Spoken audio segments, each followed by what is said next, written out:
तो कैसे हैं आप लोग। इस पर्टिकुलर वीडियो में बात करेंगे और करंट अफेयर्स की जो न्यूज़ में रहे हैं और काफ़ी इंपॉर्टेंट है अपकमिंग यूपीएससी एग्जाम के पॉइंट ऑफ व्यू से। अनअकैडमी में सब्सक्राइब करने के लिए you have to use the referral code Madad Gupta 10% discount के लिए नीचे डिस्क्रिप्शन बॉक्स में टेलीग्राम चैनल का लिंक दिया है, उसे जरूर ज्वाइन करिए for all the updates about the upcoming courses. इसी के साथ अनअकैडमी में सब्सक्राइब अगर आप 28 अप्रैल से पहले करते हैं तो आपको अनअकैडमी के 20 बुक्स मिलेंगे जो कि अनअकैडमी एक्सपर्ट्स और टॉप एजुकेटर्स ने क्रिएट करें अलग अलग सब्जेक्ट के प्री मेंस और इंटरव्यू के लिए। साथ के साथ 25 अप्रैल को सुबह 11 बजे हमारा अनअकैडमी कॉम्बैट होने वाला है जो कि गेमिफाइड वर्जन है, जिसमें 60 क्वेश्चन होंगे और आपको 1 घंटे में सॉल्व करने होंगे। इसमें मैंने भी क्वेश्चन बनाए हैं, सो डू अटेम्प्ट इट। इसी के साथ साथ अगर आप 28 अप्रैल से पहले अनअकैडमी में 1 साल या 2 साल का सब्सक्रिप्शन लेते हैं तो आपको 1 साल 2 साल के लिए नहीं बल्कि ज़्यादा ड्यूरेशन के लिए मिलेगा। कहने का मतलब है कि अगर आप 1 साल का सब्सक्रिप्शन लेते हैं तो वो अप्रैल 2022 तक नहीं बल्कि प्रीलिम्स 2022 तक वैलिड होगा। लाइकवाइज जो 2023 तक के लिए सब्सक्रिप्शन ले रहे हैं वो प्रीलिम्स 2023 तक वैलिड होगा। इसी के साथ 21 अप्रैल से नए बैचेस शुरू हो रहे हैं इंग्लिश, हिंदी और बाइलिंगुअल भाषा में। एक शुरू हो रहा है एमसीक्यूज का बैच, साथ के साथ 1 ईयर और 2 ईयर के बैचेस और एनसीईआरटी बैचेस शुरू हो रहे हैं अनअकैडमी पे 21 अप्रैल से, live and exclusive. So Unacademy iconic और प्लस सब्सक्रिप्शन के लिए use the referral code Madad Gupta. Let's crack it. Format अपना सेम रहेगा। क्या फॉर्मेट? 5 क्वेश्चंस आएंगे आपके सामने, आपको सॉल्व करने हैं, सबको मैं एक्सप्लेन करूंगा। आखिरी में कमेंट सेक्शन में अपना स्कोर लिखेंगे कि आपका स्कोर क्या रहा है। राइट, पहला क्वेश्चन है about Ingenuity. Ingenuity, right. Ingenuity was taken to the Martian surface. Martian surface का मतलब होता है मंगल ग्रह पे। मंगल ग्रह पे was taken to the Martian surface through rover Perseverance. Second statement, the flying dynamics over the Mars is different from Earth due to the extremely dense atmosphere of Mars vis a vis Earth. मतलब कि Mars का जो atmosphere है, Mars का जो पर्यावरण है वो अर्थ से कहीं ज़्यादा डेंस है और इस वजह से वहाँ पे इनजेन्युइनिटी को उड़ाने में काफ़ी अलग डायनामिक्स देखने को मिलते हैं। इनमें से कौन सा स्टेटमेंट सही है आपको बताना है, सॉल्व करिए। So Ingenuity was taken to the Martian surface through rover Perseverance, एकदम सही स्टेटमेंट है। The flying dynamics of Mars is different from Earth, ये स्टेटमेंट सही है कि मार्स का जो फ्लाइंग डायनेमिक्स है वो अर्थ से अलग है। मतलब मार्स पे अगर आपको कोई हेलीकॉप्टर या रॉकेट या प्लेन उड़ाना है तो उसके लिए अलग मैकेनिक्स लगेगी, उसके लिए अलग फिजिक्स लगेगी एज कंपेयर टू अर्थ। ये बात बिल्कुल सही है। इसका रीजन दिया हुआ है due to extremely dense atmosphere of Mars. वो ये कहता है कि मार्स का जो पर्यावरण है, मार्स का जो एटमॉस्फेयर है वो बहुत ज़्यादा मोटा है, थिक है एज कंपेयर टू अर्थ, बहुत ज़्यादा डेंस है। ये रीज़न गलत है। तो पहला स्टेटमेंट सही है, सेकंड गलत है। Answer is a, only 1। समझने की कोशिश करते हैं एग्जैक्टली इधर क्या हो रहा है। देखिए, ये जो इधर आपने टर्म्स वगैरह देखे, परसिवियरेंस, रोवर वगैरह, अब आप सोच रहे होंगे ये सब क्या होता है, कुछ समझ नहीं आ रहा है। अभी सब समझा रहा हूं। देखिए, आपके सामने फोटो है मार्स की, रेड कलर की जो फोटो आप देख रहे हैं मार्स की फोटो, राइट।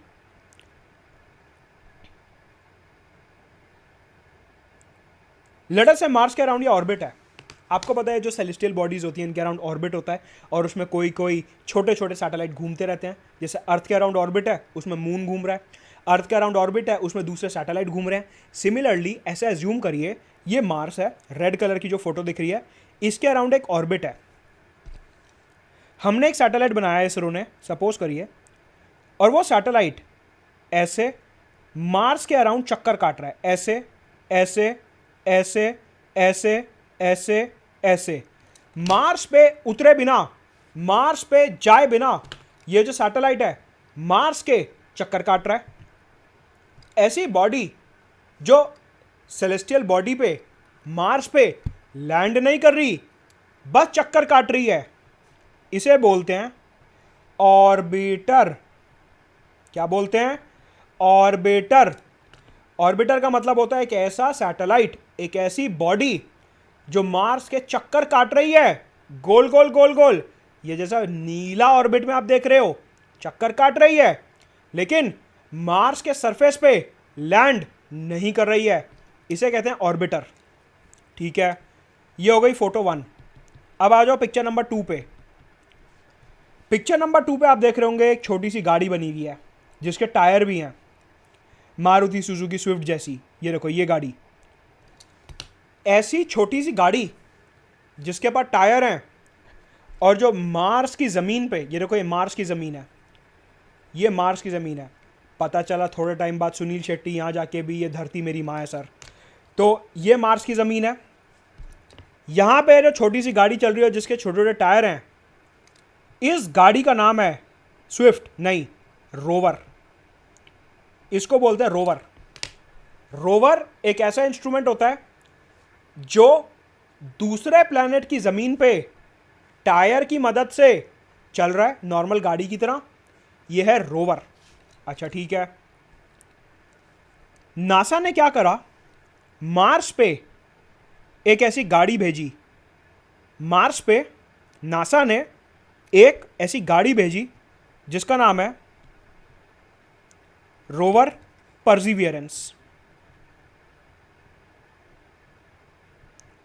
रोवर परसिवियरेंस, ये लिखा है इसका नाम, रोवर परसिवियरेंस। मतलब ये जो गाड़ी भेजी टायर वाली, इसका नाम था परसिवियरेंस गाड़ी। ठीक है, नासा ने क्या करा, एक हेलीकॉप्टर बनाया। एक हेलीकॉप्टर बनाया। अब देखो, मेरे को हेलीकॉप्टर बनाना तो आता नहीं है, चिड़िया ऐसा बना रहा हूं, इसे हेलीकॉप्टर मान लो। ये एक हेलीकॉप्टर बनाया।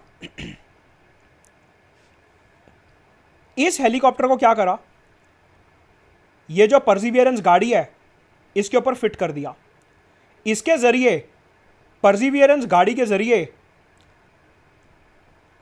ये हेलीकॉप्टर को, ये हेलीकॉप्टर, इसका नाम क्या है, इंजेन्युइटी। इंजेन्युइटी, ये जो इंजेन्युइटी हेलीकॉप्टर है, इसको ये परसिवियरेंस रोवर की मदद से मार्स पे भेजा। और मार्स पे जैसे ये लैंड होते हैं, ये रोवर और ये हेलीकॉप्टर अलग हो जाते हैं। मतलब ये गाड़ी अपना आप अलग चल रही है और ये हेलीकॉप्टर जो है इसको मार्स में उड़ाना है अब। ठीक है, नासा ने अभी कल इस हेलीकॉप्टर को, इंजेन्युइटी हेलीकॉप्टर को मार्स पे उड़ाया और वो सक्सेसफुल रहे। सवाल उठता है, सर ये नासा को क्या अलग अलग शौक चढ़ता है कि ये इधर से उधर हेलीकॉप्टर भेज रहा है और उसे उधर उड़ा रहा है, इधर भी तो उड़ा सकते हैं। बेसिकली आप एरोप्लेन में कभी बैठे होंगे तो आपने देखा होगा कि अगर आप हवाई जहाज़ में बैठते हो तो आपको नीचे की जो धरती होती है वो ज़्यादा बड़ा व्यू दिखता है, दूर दूर तक दिखता है।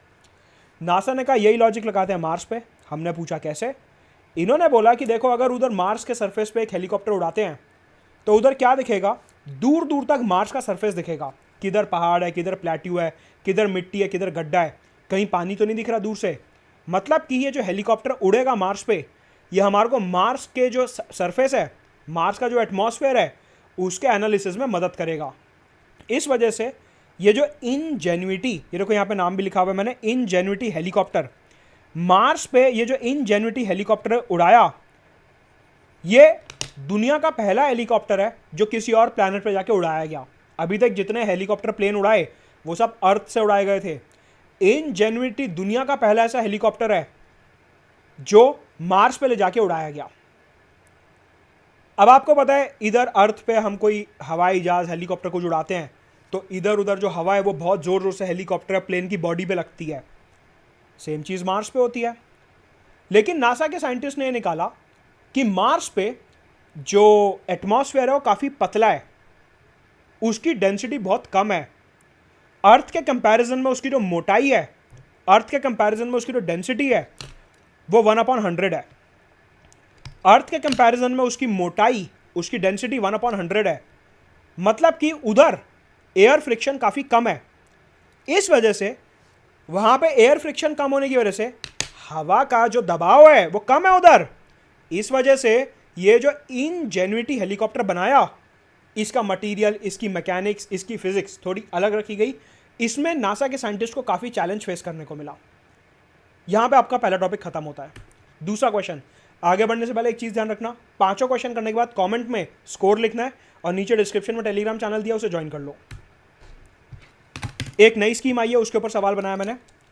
Consider the following statement about startup India seed fund scheme.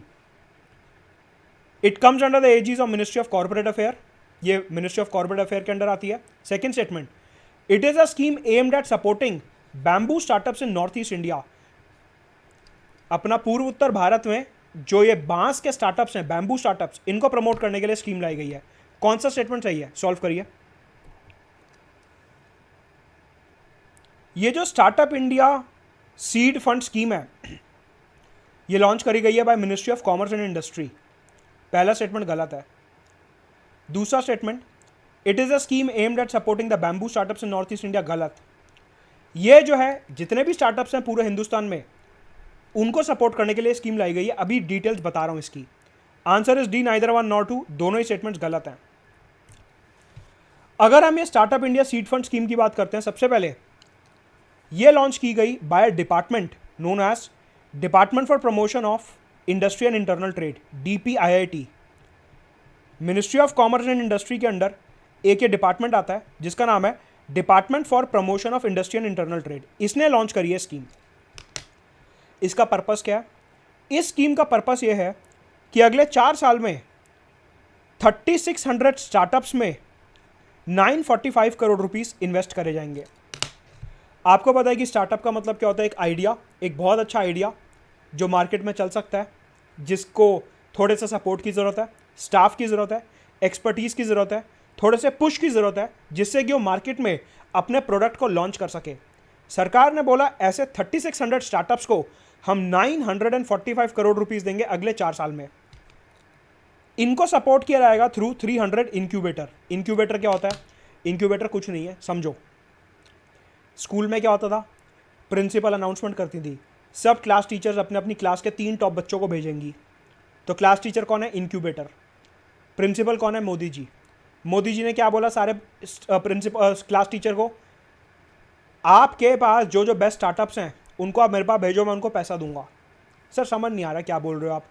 Basically क्या होता है? इंक्यूबेटर एक प्लेटफॉर्म होता है। वो क्या करता है? प्लेटफॉर्म छोटे छोटे स्टार्टअप्स को बड़ा बनाता है। वो मोदी जी ने क्या करा?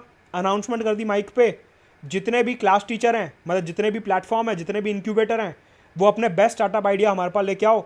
जो हमारे को पसंद आएगा, लगेगा ये बढ़िया बेहतरीन है, उसको हम पैसा देंगे इस पूल में से, 945 करोड़ में से। ऐसे 300 प्लेटफॉर्म, ऐसे 300 क्लास टीचर आइडेंटिफाई करे गए हैं। इन 300 टीचर से बोला जाएगा, मतलब इन 300 इंक्यूबेटर से बोला जाएगा कि आप 3600 स्टार्टअप लेके आओ, उनमें हम पैसा लगाएंगे। तो आइडिया क्या है? आइडिया यही है कि इनोवेटिव आइडियाज़ को सपोर्ट करना है, स्टार्टअप्स को और आगे लेके जाना है, इंडिया में एंटरप्रेन्योरशिप प्रमोट करनी है।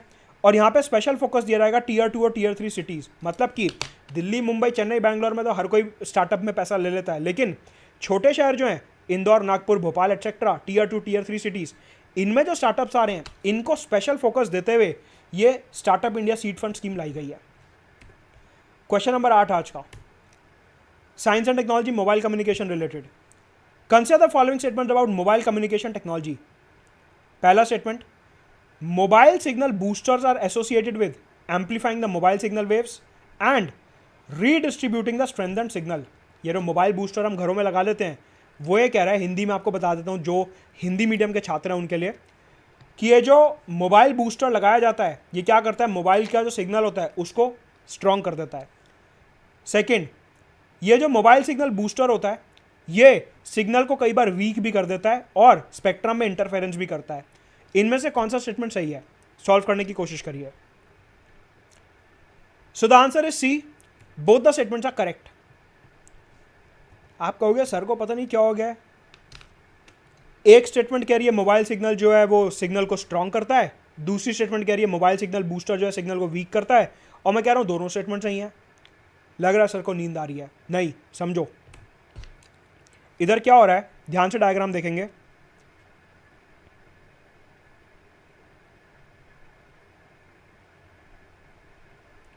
ये मोबाइल का टावर है।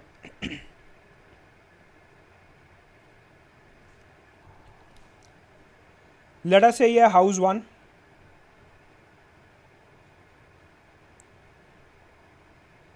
हाउस 2,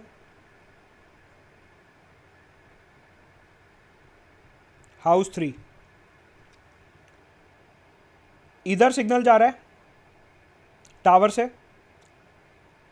इधर सिग्नल जा रहा है टावर से, लेकिन हाउस नंबर 3 में सिग्नल नहीं जा रहा है। हाउस नंबर 3 ने क्या करा? यहां पे सिग्नल बूस्टर लगा लिया, एक SB signal booster. Recently current affairs में रहा है ये, रिलायंस जियो, भारती एयरटेल, वोडाफोन आइडिया, इन्होंने एक रिसर्च करी और रिसर्च के अंदर एक रिजल्ट आता है। क्या रिजल्ट? इन्होंने ये बोला कि जो हाउस नंबर 3 ने सिग्नल बूस्टर लगाया है, ये सिग्नल बूस्टर क्या कर रहा है? हाउस नंबर 2 में जो सिग्नल जा रहा है उसको पकड़ रहा है, हाउस नंबर 1 में जो सिग्नल जा रहा है उसको पकड़ रहा है। मतलब कि हाउस नंबर 1 का सिग्नल है उसको चोरी कर लिया, अब हाउस नंबर 1 में सिग्नल जाना बंद हो गया। हाउस नंबर 2 का सिग्नल था उसको खींच लिया अपनी तरफ, हाउस नंबर 2 में सिग्नल जाना बंद हो गया। अब ये बूस्टर क्या करेगा, इन दोनों सिग्नल को स्ट्रॉन्ग करके हाउस नंबर 3 को सिग्नल दे देगा। अच्छा, मतलब कि ये सिग्नल बूस्टर ने क्या करा, दो घरों में जो सिग्नल जा रहा था उसको तो कमजोर कर दिया, और तीसरा घर जहां पे सिग्नल था ही नहीं वहां पे सारा का सारा सिग्नल चुरा के दे दिया। मतलब कि एक जगह सिग्नल स्ट्रॉन्ग कर दिया और बाकी दो जगह सिग्नल वीक कर दिया। यह कर रहा है सिग्नल बूस्टर। तो ये जो टेलीकॉम कंपनीज हैं इन्होंने एक कंप्लेंट करी, इन्होंने बोला कि देखो अगर हाउस नंबर 1 और हाउस नंबर 2 का सिग्नल चुरा लिया जाएगा तो अल्टीमेटली हाउस 1 और हाउस 2 हमारे खिलाफ कंप्लेंट करेंगे कि जियो का सिग्नल बेकार है, एयरटेल का सिग्नल बेकार है। मतलब कि सिग्नल बूस्टर लगाया किसी तीसरे आदमी ने, और बुराई किसको मिल रही है, कंपनी को, कि यार कंपनी का तो सिग्नल ही बेकार है। एक्चुअल में गलती इस आदमी की थी, इसने खराब सिग्नल बूस्टर लगा लिया और उस सिग्नल बूस्टर ने जितना भी एयरटेल है जियो का सिग्नल हवा में घूम रहा था वो सारा का सारा चुरा लिया। बूस्टर में यही होता है। तो हाउस 1 और हाउस 2 को प्रॉब्लम होने लगी। तो अभी क्या हुआ, ये करंट अफेयर्स में क्यों है मसला पूरा का पूरा, ये जो रिलायंस जियो, एयरटेल और ये वोडाफोन आइडिया हैं, इन्होंने डिपार्टमेंट ऑफ टेलीकॉम को एक चिट्ठी लिखी और उस चिट्ठी में इन्होंने ये बोला कि ये जो सिग्नल बूस्टर लगाए जाते हैं इनको बैन कर देना चाहिए। सिग्नल बूस्टर जो बाहर से चाइना से इंपोर्ट करे जा रहे हैं उनको बैन कर देना चाहिए। इसलिए क्योंकि ये जो सिग्नल बूस्टर लगाए जा रहे हैं इलीगल हैं, ये हमारी कंपनी की परफॉर्मेंस को ख़राब कर रहे हैं। लोग अपने घरों में बूस्टर लगा लेते हैं और बगल वाले घरों में सिग्नल जाना बंद हो रहता है। मतलब कि एक जगह तो सिग्नल स्ट्रांग हो रहा है लेकिन बाकी 10 जगह सिग्नल वीक हो रहा है। मतलब कि जो बाकी 10 कंज्यूमर पैसे दे रहे हैं उनको सर्विस प्रॉपर नहीं मिल रही है सिग्नल बूस्टर की वजह से। इस वजह से ये कंपनीज ने रिसेंटली डिपार्टमेंट ऑफ टेलीकॉम को एक चिट्ठी लिखी और उसमें बोला कि ये जो आप सिग्नल बूस्टर, ये अमेजॉन फ्लिपकार्ट पे सिग्नल बूस्टर बिकते हैं, इनको बेचना बंद करो। साइंस एंड टेक्नोलॉजी का एक टॉपिक तैयार होता है। अगला सवाल आईआर और ज्योग्राफी रिलेटेड। एक चीज़ ध्यान रखेंगे, जब 10 क्वेश्चन पूरे हो जाएंगे आखिरी में स्कोर नीचे कमेंट बॉक्स में मेंशन करेंगे। Consider the following statement about Luzon Strait. पहला statement, it separates Luzon island of Philippines from the Borneo island of Indonesia. मतलब कि जो ल्यूजॉन स्ट्रेट है ये ल्यूजॉन आइलैंड और बोर्नियो आइलैंड को सेपरेट करता है, और ये जो ल्यूजॉन स्ट्रेट है it connects South China Sea with Philippine Sea. Solve करने की कोशिश करिए। So the answer is B, only 2। देखिए अब मैप ध्यान से देखिए, दुनिया का ये वाला जो हिस्सा है इसको अब मैं मैग्नीफाई करने जा रहा हूं, इधर इधर यह है चाइना। चाइना के पास एक आइलैंड है ये जिसका नाम है ताइवान। यह है साउथ चाइना सी।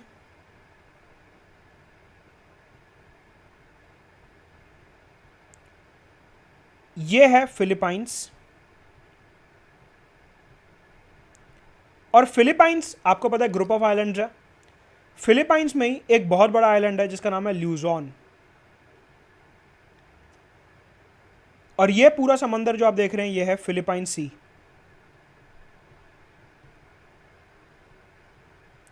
फिलीपाइन सी, साउथ चाइना सी और फिलीपाइन सी को कनेक्ट करते हुए इधर ल्यूजॉन के ऊपर और ताइवान के नीचे, ल्यूजॉन के ऊपर और ताइवान के नीचे इधर एक स्ट्रेट है जिसको बोलते हैं ल्यूजॉन स्ट्रेट। ल्यूजॉन स्ट्रेट, इसको बोलते हैं ल्यूजॉन स्ट्रेट। सवाल उठता है ये करंट अफेयर्स में क्यों है और मैं क्यों डिस्कस कर रहा हूं ये पूरे साउथ चाइना सी एरिया को। इधर मैप में अगर आप देखेंगे तो 4 कंट्रीज हैं, यूएसए, इंडिया, ऑस्ट्रेलिया और जापान। इन चारों देशों ने मिलकर एक ग्रुप बनाया है जिसका नाम है क्वाड ग्रुप। यह क्वाड ग्रुप यहां इंडो पैसिफिक एरिया में, इधर इंडो पैसिफिक एरिया में फ्रीडम ऑफ नेविगेशन और डेमोक्रेसी मेंटेन करना चाहता है। रूल ऑफ लॉ मेंटेन करना चाहता है, peaceful resolution of disputes maintain करना चाहता है। ये जो क्वाड के देश हैं चाहते हैं कि चाइना जो अपनी दादागिरी दिखा रहा है साउथ चाइना सी में, चाइना जो मिलिटराइजेशन कर रहा है साउथ चाइना सी का, चाइना जो साउथ चाइना सी में अपने आइलैंड्स बना रहा है, चाइना जो अपनी नेवी मिलिट्री को स्टेशन कर रहा है साउथ चाइना सी में, वो रुक जाए। इन 4 देशों ने मिलकर आसियान के साथ कोलैबोरेट करना शुरू करा। आसियान जो ग्रुप ऑफ कंट्रीज है 10 देशों का, Malaysia, Brunei, Philippines, Vietnam etcetera, इन सब के साथ क्वाड ने कोलैबोरेट करना शुरू करा, जिससे कि इंडो पैसिफिक में रूल ऑफ लॉ बनाया जा सके, डेमोक्रेसी बनाई जा सके और फ्रीडम ऑफ नेविगेशन बनाई जा सके। रिसेंटली 3 देश हैं, इधर यूके, इधर जर्मनी, इधर फ्रांस, इन 3 देशों ने मिलकर एक रेजोल्यूशन लिया। इन 3 यूरोप के देशों ने मिलकर एक रेजोल्यूशन लिया। इन्होंने बोला कि देखो, इंडो पैसिफिक एरिया में हमारे को भी एक बड़ा रोल प्ले करना है और अब से हम भी आसियान, क्वाड और इंडिया, जापान, ऑस्ट्रेलिया के साथ कोलैबोरेट करके फ्रीडम ऑफ नेविगेशन मेंटेन करेंगे इंडो पैसिफिक में। इन देशों ने बोला कि इंडो पैसिफिक दुनिया का एक बहुत ही महत्वपूर्ण एरिया है और यहां पे फ्रीडम ऑफ नेविगेशन मेंटेन करना हमारे लिए बहुत जरूरी है। यूरोप के देशों ने बोला कि अब से हम भी अपने वर्चस्व को इंडो पैसिफिक एरिया में इंक्रीज करेंगे, अपनी प्रेजेंस को इंडो पैसिफिक एरिया में इंक्रीज करेंगे, जिससे कि इंडो पैसिफिक में जितने भी डिस्प्यूट्स हैं वो पीसफुली रिजॉल्व हो सकें। यूरोप के देशों ने बोला कि हम एशिया और आसियान के देशों के साथ अपनी कोलैबोरेशन को इंक्रीज करेंगे, सिक्योरिटी कोलैबोरेशन बढ़ाएंगे, ट्रेड और इन्वेस्टमेंट बढ़ाएंगे और अपने शिप्स को इंडो पैसिफिक में भेजेंगे, जिससे कि इस एरिया में फ्रीडम ऑफ नेविगेशन और democracy, rule of law maintain किया जा सके। मतलब कि अभी तक जिस एरिया में सिर्फ और सिर्फ क्वाड एक ग्रुप था, अब वहां पे धीरे धीरे यूरोप भी चाइना को दबाने के लिए आ रहा है। इस वजह से यह पूरा मसला न्यूज में था। आज का आखिरी question, consider the following statement about the government security acquisition program, GSAP के बारे में स्टेटमेंट्स देखनी है। It is a bond buying program of the RBI to increase liquidity in the market. It is aimed at reducing the long term bond yield of the government securities. GSAP will be supplemented with the sale of the short term securities. हमारे को बताना है इनमें से correct statement कौन सा है। Try and solve this. Answer is D, 1, 2 and 3 तीनों स्टेटमेंट सही हैं। समझते हैं कैसे।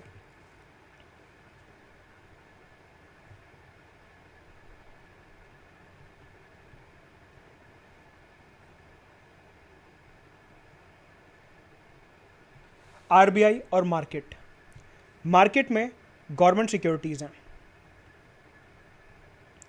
RBI ने बोला कि मार्केट में जो गवर्नमेंट सिक्योरिटीज हैं उनको मैं परचेज करूंगा।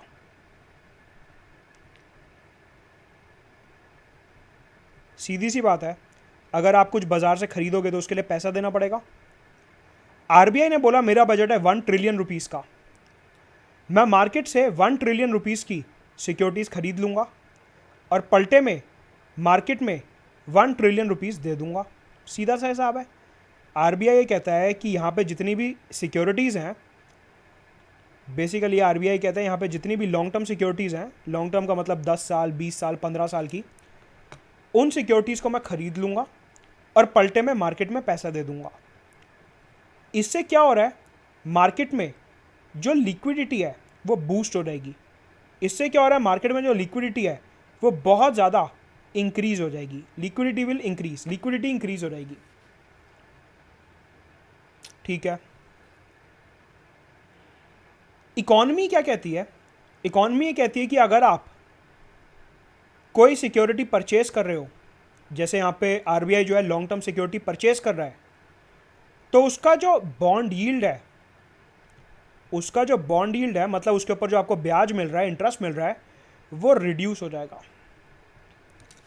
कहने का मतलब है RBI जब लॉन्ग टर्म सिक्योरिटी मार्केट से परचेज करेगा, RBI मार्केट से जब लॉन्ग टर्म सिक्योरिटी परचेज करेगा 1 ट्रिलियन रुपीस की, तो लॉन्ग टर्म सिक्योरिटीज़ के ऊपर जो इंटरेस्ट है, लॉन्ग टर्म सिक्योरिटीज़ के ऊपर जो बॉन्ड यील्ड है, वो रिड्यूस हो जाएगा, वो रिड्यूस हो जाएगा।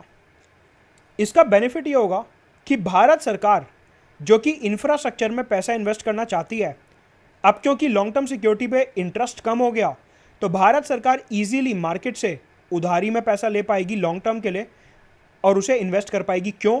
क्योंकि उसके ऊपर बॉन्ड यील्ड कम हो गया आरबीआई के जीसैप की वजह से। आरबीआई का जो गवर्नमेंट सिक्योरिटी एक्विजिशन प्रोग्राम है, जिसके तहत RBI long term security purchase कर रहा है, तो मैंने आपको बताया इकॉनमी कहती है कि अगर आप ऐसे बल्क में सिक्योरिटी परचेज कर रहे हो तो उसका इंटरेस्ट गिर जाएगा। तो भारत सरकार लंबे ड्यूरेशन के जो लोन्स है 20-25 साल वाले, उनको सस्ते दाम पे मार्केट से ले पाएगी और इंफ्रास्ट्रक्चर में इन्वेस्ट कर पाएगी और लिक्विडिटी तो इंक्रीज हो ही रही है। साथ के साथ आरबीआई ने एक चीज और बोली कि वो क्या करेगा मार्केट में, इसी के साथ बीच बीच में शॉर्ट टर्म सिक्योरिटी सेल करता रहेगा। जो शॉर्ट टर्म के बॉन्ड्स हैं उनको सेल करता रहेगा। आरबीआई जो है बीच बीच में शॉर्ट टर्म के बॉन्ड्स को सेल करता रहेगा। देखो ऊपर देखो, लॉन्ग टर्म के बॉन्ड्स को परचेज कर रहा है, खरीद रहा है, लेकिन शॉर्ट टर्म के बॉन्ड्स को मार्केट में सेल करता रहेगा। इकॉनमी ये कहती है कि अगर आप किसी बॉन्ड को सेल कर रहे हो मार्केट में, तो उसका जो बॉन्ड यील्ड होता है वो इंक्रीज होता है। मतलब कि उस पर जो इंटरेस्ट होता है वो इंक्रीज होता है। कहने का मतलब है आरबीआई लॉन्ग टर्म सिक्योरिटी तो परचेज कर रहा है, मतलब इसका बॉन्ड यील्ड नीचे जाएगा, और एट द सेम टाइम धीरे धीरे आरबीआई जो है वो शॉर्ट टर्म बॉन्ड्स को सेल कर रहा है मार्केट में, मतलब इनका बॉन्ड यील्ड ऊपर जाएगा। बेसिकली अभी मार्केट में चल क्या रहा था कि जो शॉर्ट टर्म सिक्योरिटीज़ हैं, शॉर्ट टर्म बॉन्ड्स हैं, इनका इंटरेस्ट रेट काफ़ी कम चल रहा था। आरबीआई ने कहा थोड़ा ज़्यादा होना चाहिए। इस वजह से आरबीआई ने बोला कि लॉन्ग टर्म जिनका इंटरेस्ट कम होना चाहिए उसको तो मैं खरीद लूँगा, जिससे कि उनका बॉन्ड यील्ड कम हो जाए, और जो शॉर्ट टर्म की सिक्योरिटी हैं जिनके ऊपर इंटरेस्ट रेट थोड़ा ज़्यादा होना चाहिए उनको मैं बेचना शुरू कर दूंगा, जिससे कि उनके ऊपर बॉन्ड यील्ड ऊपर चला जाए। कहने का मतलब है यहाँ पे रिजल्ट ये निकल के आता है कि जीसैप के तहत RBI long term security purchase करेगा, मार्केट में पैसा इंक्रीज होगा और बॉन्ड यील्ड लॉन्ग टर्म का गिरेगा। शॉर्ट टर्म सिक्योरिटी मार्केट में सेल करेगा, उनका बॉन्ड यील्ड इंक्रीज होगा। एक बात और, मैंने आपको बताया कि आरबीआई जो है वो 1 ट्रिलियन रुपीस मार्केट में डालने वाला है, 1 ट्रिलियन रुपीस मार्केट में डालेगा। इसके तहत क्या होगा, रुपी और डॉलर की जो सप्लाई है उसमें मिसमैच आ जाएगा। अगर आरबीआई जो है 1 ट्रिलियन रुपीस मार्केट में डाल रहा है तो रुपी इंक्रीज होगा। अगर रुपी की सप्लाई बहुत ज़्यादा इंक्रीज हो जाएगी तो ऑब्वियसली बात है रुपी डेप्रीशिएट करेगा, and hence this will lead to depreciation of Indian rupee. I hope ये सारे क्वेश्चंस क्लियर हैं। नीचे कमेंट बॉक्स में अपना स्कोर जरूर लिखिए। अनअकैडमी सब्सक्राइब करने के लिए रेफरल कोड मुद्दत गुप्ता, टेलीग्राम चैनल का लिंक। 25 तारीख को सुबह 11 बजे हमारा कॉम्बैट है, आपको अटेंड करना है। साथ के साथ 21 अप्रैल से बैचेस शुरू हो रहे हैं, 3 महीने के एमसीक्यू बैचेस, 1 साल 2 साल के full fledged batches, NCERT batches, English Hindi bilingual. जरूर अटेम्प्ट करिए और लेट्स क्रैक इट।